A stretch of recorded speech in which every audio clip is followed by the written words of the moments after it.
G'day, I'm Paul. So Hyundai has just released the N Vision 74. This is a rolling lab, so it's a concept car. They're testing out a lot of new technology within this. Today I'm going to walk you around this, but we're also going to drive a one-of-one prototype that basically will herald where Hyundai wants to go with hydrogen tech, which has me pretty excited because this is an insanely good-looking car as well. Now, if you do want to skip ahead to other parts of this video, you can use the time codes on the screen, or if you're on YouTube, you can scroll down below. And if you haven't done so already, subscribe to our channel and press the bell icon. But let's get started. Now, before we go for a drive and I run you through some of the bits beneath the skin, let's talk about the design. So this thing is huge. I wasn't expecting this to be as big in person. It's longer than an E-Class. The wheelbase is almost 3 meters long as well. So it really has a lot of presence to it. And the guy that designed this car actually worked for GM and designed the Camaro out of Melbourne. So it has a kind of very, very loose Australian connection. In terms of the design elements, this is obviously a concept car. This car that you're looking at here it gets a bit of a design bug. There's actually nothing really inside of it, but it gives you a clear indication of where they wanted to go with the design language. So you can see these pixel headlights here. We've seen a version of this on Staria and also with the Ioniq 5. And I think it just really signifies where Hyundai wants to head with LED technology. A lot of cooling for this car, and the reason that's important is because it uses not only a hydrogen fuel stack, but it also uses EV. So it has twin electric motors on the rear axle, and this demands a lot of cooling to make sure that you can access that performance every single time. It's rear-wheel drive as well, which I think is pretty cool. Now, come around and have a look at these wheels. Obviously, this is just the rolling concept car, but the actual production car has a proper set of wheels and tyres. I think this design looks really cool. If you think of stuff like GT2 RS with the Manthey racing kit, you have this type of setup on the brakes as well, which I think is pretty impressive. Now, have a look down the side of the car. This is where you get some of that cooling element. So beneath the skin here, you've got a set of radiators there that help sort of cool that whole performance package as it's running. And the profile of this car is really cool. So it runs all the way down the side there. You can see big gaps in that fender flare that sort of scoop air into the back here. And this is where you'll find your 2 hydrogen tanks as well.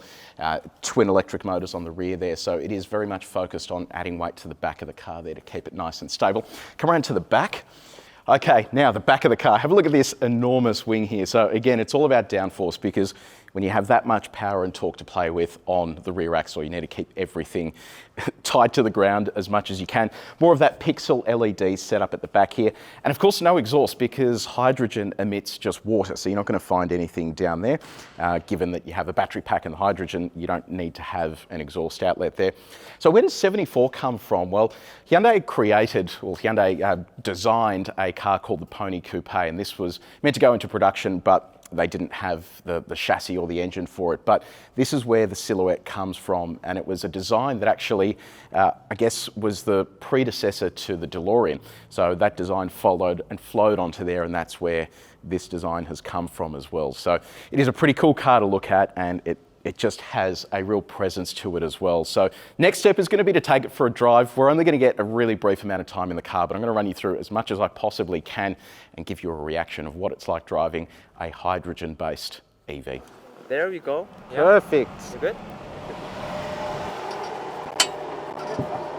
Just sit properly.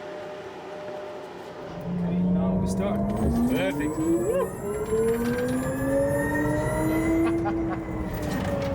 So we've just hit the road in the N Vision 74. This is one of one, so I'm just trying to be as careful as I possibly can because I don't want to damage anything. It is a weird feeling driving this because it actually feels like a fast EV. Like it's not really a foreign sort of concept. It has stacks of traction and you can really just get stuck into it. It has over 500 kilowatts of power when you have both the hydrogen fuel cell and the electric system kicking in. On the back axle, you've got 2 electric motors, and they're effectively working in unison to give you the feeling of an electronic limited slip differential. It's quite playful as well when you sort of really get into the throttle out of a corner. And this is an interesting setup because typically you have a single motor on the rear axle. This uses that twin motor setup. It can then do things like drift mode, and it can just be, you know, I'm actually just struggling to watch here because we are absolutely flying, and it is just sticking to the road like nothing else. So beneath the skin, you've got a battery that's a little over 60 kilowatt hours in size, and that's the thing that's giving you that big propulsion. But then what happens is the hydrogen fuel stack can kick in and give you almost 100 kilowatts extra. So it really sort of picks up and goes nicely. And given this is a prototype, it actually feels remarkably good here behind the wheel in terms of it being a complete vehicle. It is seriously impressive. So, wow, look, this has been a really quick experience, but I've got to tell you, if they can perfect this technology where you can have an EV system that works in unison with a hydrogen fuel cell, I don't know, you can just do some really cool things. And at the end of the day, the only thing you're emitting is water from that whole equation, which is great. So we've now gone to track mode. This allows the rear diff to feel, well, I guess the rear diff, I keep calling it that, but it allows the rear axle to feel like a limited slip diff because you've got the two motors there. They can then individually control each wheel to give you that acceleration out of a corner. So we'll see how that feels as we sort of roll onto the throttle. Oh. All right, so in track mode, it's going even harder. It's pinning you back into the seat. Far out, it is absolutely moving. And now as I'm getting onto the throttle out of these corners, I can actually feel it sort of tucking in as we go. So there is actually an effect there. Oh God, all right, so I know that I talked a whole bunch of gibberish there. It was really hard to concentrate, not bidding this car and keeping up with the guy in front. So it is a remarkable setup, and I think that this tech is really interesting in terms of where it's going and what they're going to achieve with it. So I'm excited to try this in an actual production car to get a proper feel for it.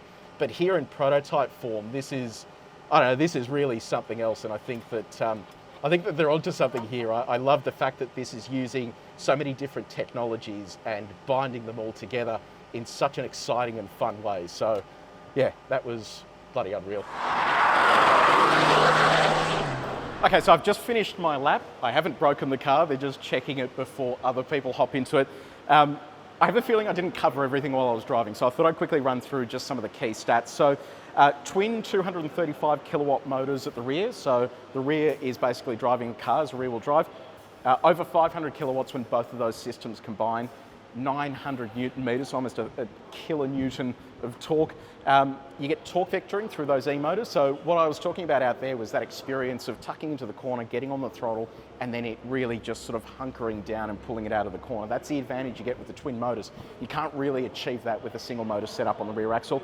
62.4 kilowatt hour battery, T-shaped beneath the chassis there. Again, predominant weight over the rear. Over 600 Ks of theoretical driving range.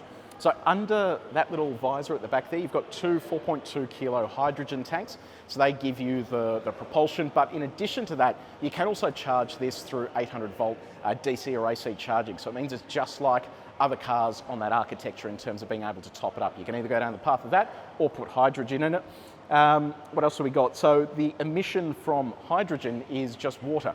So while the car's sitting there, it is just putting water onto the ground, which I think is incredible stuff.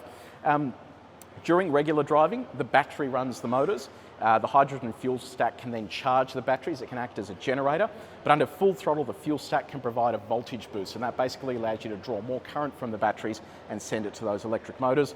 And the other interesting thing as well is, given heat increases with the square of the current drawn, you're able to basically then use the fuel stack when you don't need to use the battery. So in these conditions where you're on and off the throttle, instead of just overheating the motors and the battery system, the fuel stack is able to then chip in a bit of assistance so that you can cool everything down. So seriously remarkable experience, and I'm keen to see where they go with this. At the moment, they're saying it's just a concept and it may not ever make it into production, but to me, I love this tech, and I love that they are thinking about it and not just thinking about EVs. I think it is pretty cool stuff. So if you did enjoy this video, please make sure you like it and share it with your mates. And if you haven't done so already, subscribe to our channel, press the bell icon. That way you can find out every single time we do one of these. But until next time, take it easy.